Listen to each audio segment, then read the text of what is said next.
smaller, and they ended up spending $9 billion on 8, and of the 8, 4 of them didn't work, and we're not doing that. So you can buy electric, or you can buy gasoline, or you can buy hybrid, or you can buy whatever you want to buy, and that's the way it should be. The market's going to determine that, and you're going to see prices going down, but it's going to go down specifically because they're going to buy what we're doing, incentivizing companies to, and even countries, but companies to come into America and build. And we're already setting records for new plants. I think the new plant number, the tally is just within a period of a few weeks. It's very large. I want to be accurate. It's very large. And I'd like to ask Will just to come and give some of the basics, and then I'll sign it, and it's off to the races. I think our automobile business will flourish like it's never flourished before. Yes, please, Will. Thank you, sir. As you stated, we've prepared for your attention a proclamation imposing a 25% tariff on foreign-made cars and light trucks. This is in addition to tariffs that are already in place on those goods. In addition to, as you said, spurring increased domestic manufacture of cars and trucks, we expect that these tariffs will result in over $100 billion of new annual revenue to the United States of America in tariff revenue. I think ultimately we could probably anywhere from $600 billion to $1 trillion will be taken in over the relatively short-term period, meaning a year from now, but starting right away. I think we'll go from 600 to $1 trillion within 2 years.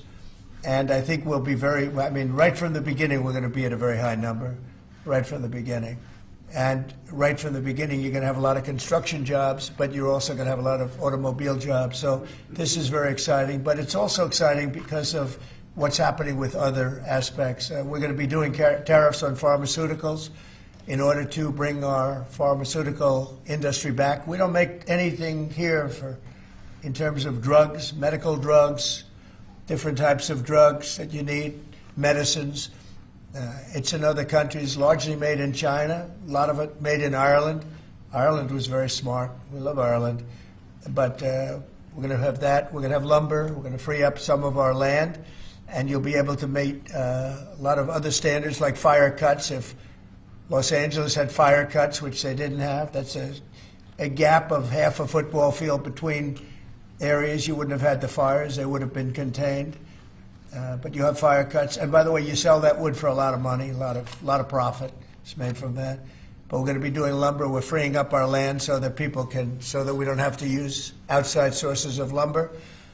Energy, we're doing fantastically well at. You know, the energy prices have been coming down rapidly as we increase supply, and we've already done that. We have Chris and Doug are doing a fantastic job in that. That's Department of Energy and Department of Interior.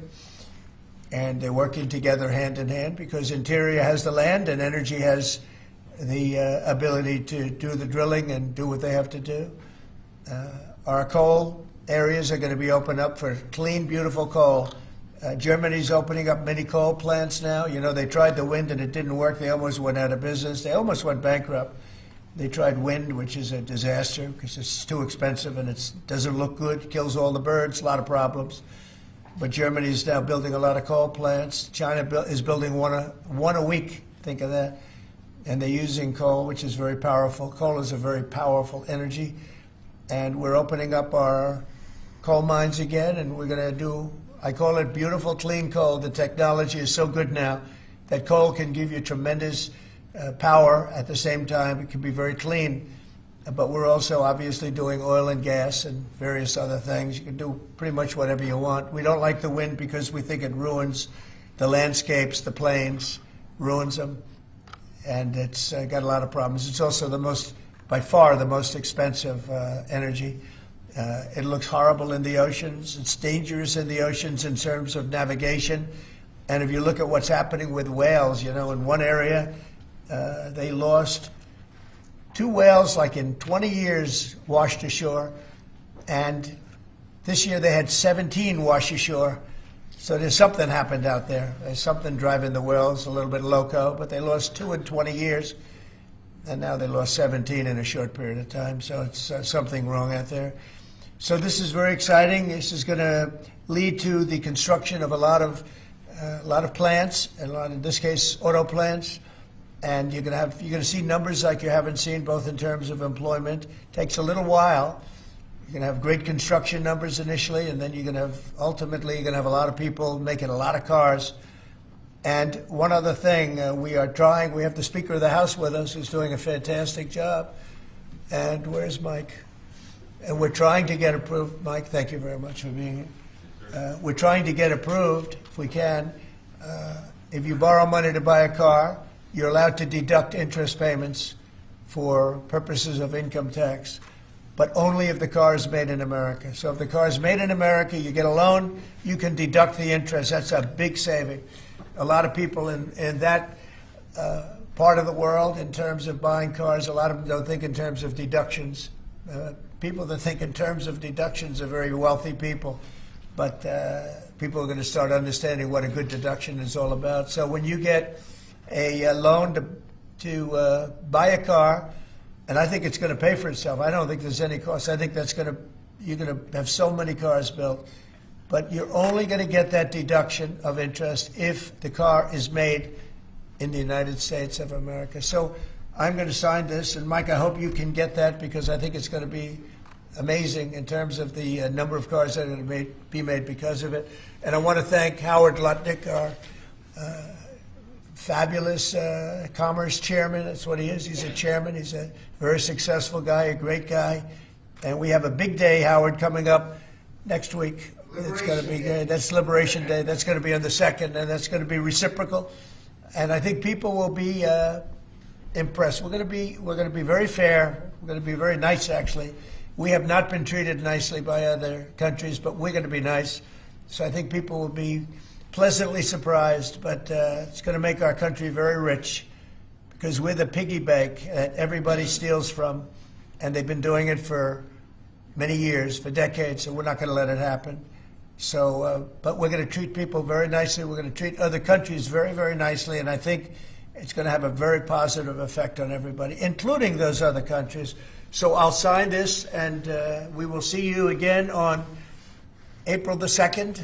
In terms of this, it's going to be another round, and it's about making America great again, making it strong and prosperous again. Thank you very much. So this is like on Corvette. Can I ask about tariffs, Mr. President? On the car tariffs, how do you assure that a car coming into the country is fully built? Could an automaker in Germany say, leave the tires off a car? Yeah, we're going to have very strong policing, and it's pretty easy to do. If parts are made in America and a car isn't, those parts are not going to be taxed or tariffed. And we'll have very strong policing as far as that's concerned. For the most part, I think it's going to lead cars to be made in one location. You know, right now, a car would be made here, sent to Canada, sent to Mexico, sent all over the place. It's ridiculous. So this is a very simple system. And the beauty of the 25, it's one number. It's not up or down depending on the cost of the car. It's one number. And that number is going to be used to reduce debt greatly in the United States and to build things, reduce taxes.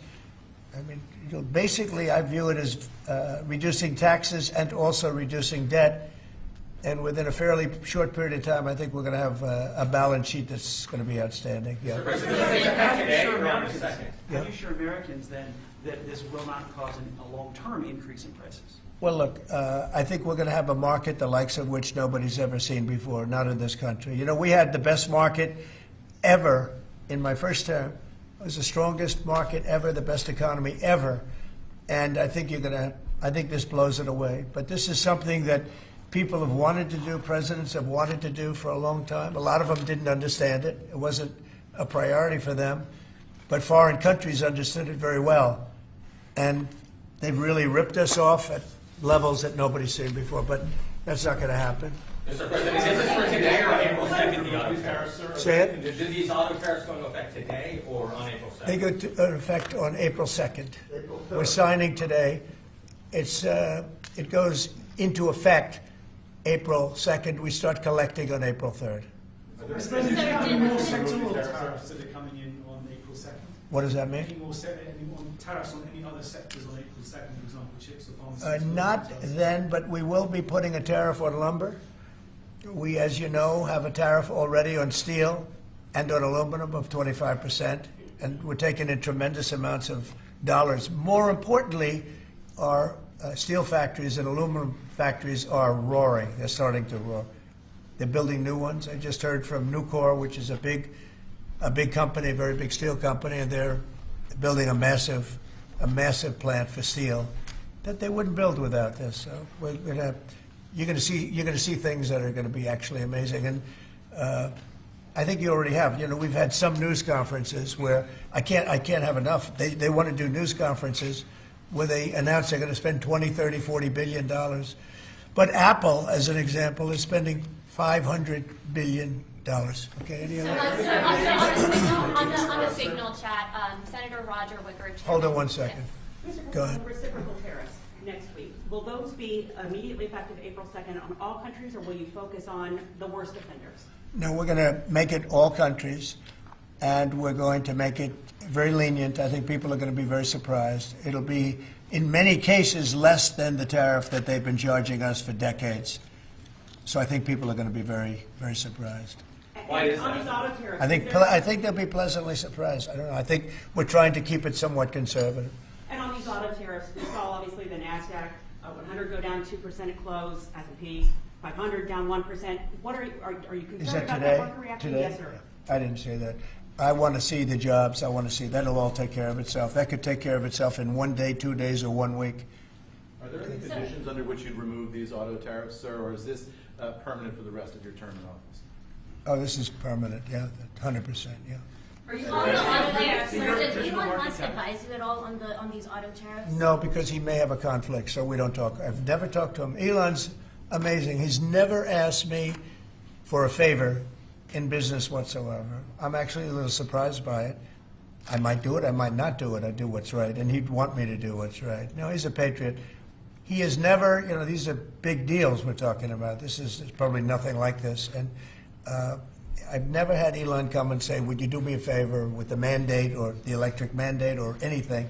He's never asked me for anything. Sir, also, what's your response to Republican lawmakers who have said today that your administration should take more accountability and not downplay what's happened with Signal that we've seen in these messages today?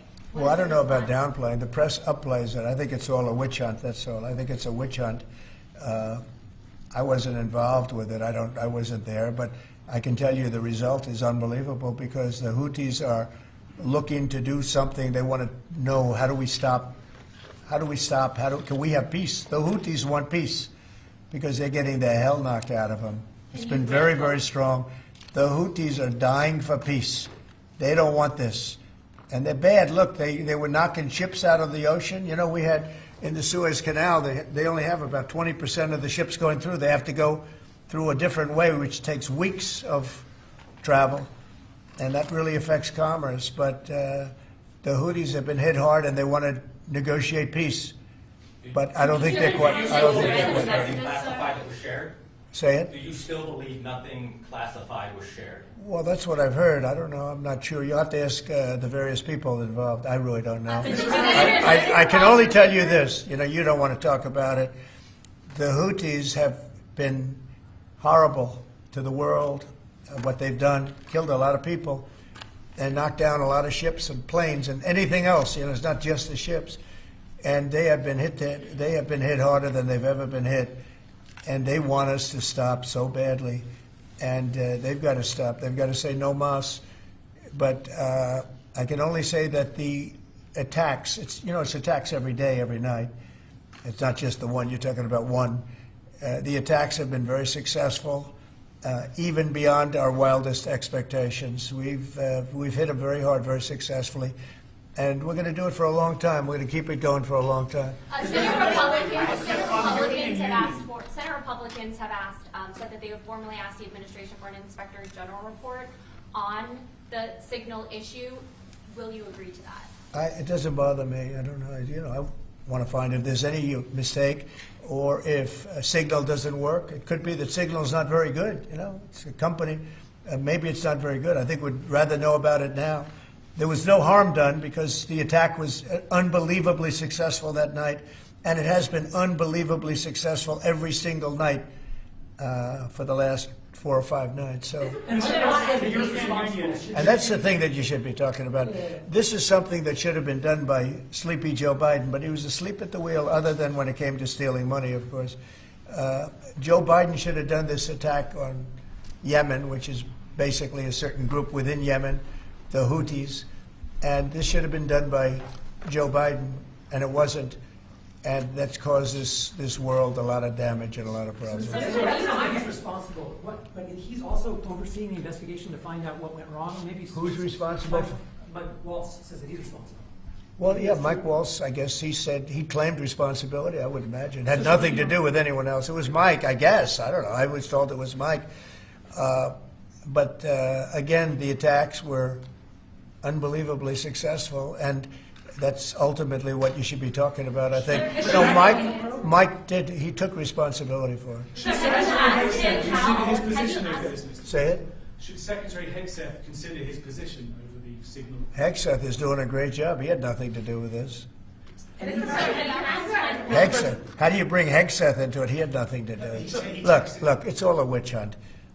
Here we are talking about some of the greatest business deals ever made. The greatest companies in the world are moving into the United States, and you want to ask about whether or not Signal works. I don't know that Signal works. I think Signal could be defective, to be honest with you.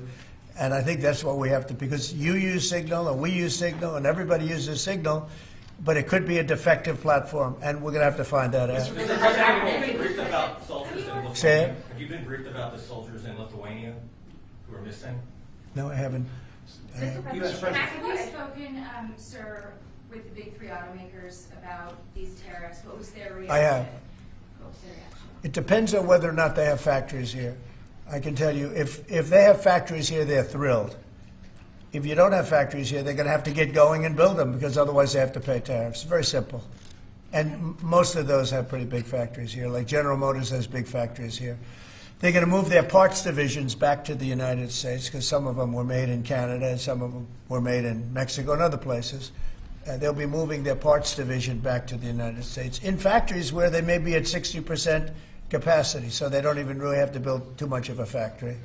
But, generally speaking, if they have factories here, plants here, where they make their cars and equipment, but they make their cars here, they are thrilled. Same thing with the steel industry. Steel industry is now paying a 25% tariff, as you know, I put it on last week, and the business is roaring in the United States. And we can't, because of military, we can't lose the steel industry. If I didn't put the initial tariffs on steel in my first term, you wouldn't be able to have a military, because we wouldn't have. Every steel company would be bankrupt in the United States, and every plant would be closed. But now they're booming, and putting this tariff on, this additional tariff for steel and aluminum, it's making them thrive, and it's already happened. Mr. President, coming up on the deadline for the TikTok sale, will you extend that deadline if you don't have a deal? Do you support Oracle? Well, we will have a form of a deal. TikTok is very popular, very successful, very good. We're going to have a form of a deal, but if it's not finished, it's not a big deal. We'll just extend it. I have the right to have the deal and to extend it if I want. So we'll see whether or not we have a deal. We have a lot of interest in TikTok. Is there a way for a U.S. company to operate it and ByteDance to still have a share of the algorithm? Well, there are numerous ways you can buy TikTok, and we will find the one that's best for the country, for our country. I'm worried about our country more than anything else with respect to TikTok. And China is going to have to play a role in that, possibly, in the form of an approval, maybe. And I think they'll do that. Maybe I'll give them a little reduction in tariffs or something to get it done, because every point in tariff is worth more money than TikTok, if you think. Every point. Tariff is a much bigger world, and TikTok is big. But every point in tariffs is worth more than TikTok. So in order to get China to do, maybe I'd give them a reduction in tariffs, as an example. Sounds like something I'd do. Do you think tariffs are going to be good for Tesla, sir? Good for who? Tesla, which makes it good. Well, he is a fantastic Tesla. Will tariffs be good? I think they may. It could be a net neutral, or they may be good. He has a big plant in Texas. He has a big plant in California. And anybody that has plants in the United States, it's going to be good for, in my opinion. Mr. I President, the think you European said you Union want to has return really. education control to the states. How would you handle it if a state like California were to put in place education policy? You know, I haven't seen a mask in so long. You're wearing a mask. So nice of you. I haven't seen anybody wearing a mask in a long time. It's good. You feel more comfortable, right? Yes. Good. That's good. So go ahead. You said you want to return education control to the states. How would you handle it if a state like California were to put in place education policies you disagree with? Well, I think that California is going to be tougher because they're doing badly on everything they do. You know, everything they touch turns bad. So a place like California would be tougher for education. But what I would see with California is you'd have a Los Angeles department, and you'd have Riverside. You'd go to various places. And I think you'd have some great areas in California, and then you'd have some, like everything else, that doesn't work so well. But ultimately, I think it would be very successful. I think in New York, as an example, you'd go to Long Island, Westchester, you may have Nassau County, Queens County. You break it up in certain ways so they'd have maybe 5 departments. You know, because of the size, they'd have 5 departments instead of 1. A state like Iowa, you'd have 1. And, I mean, they're just chomping at the bit to get going. So many states are chomping at the bit to get education, and it's going to happen fast, to get the education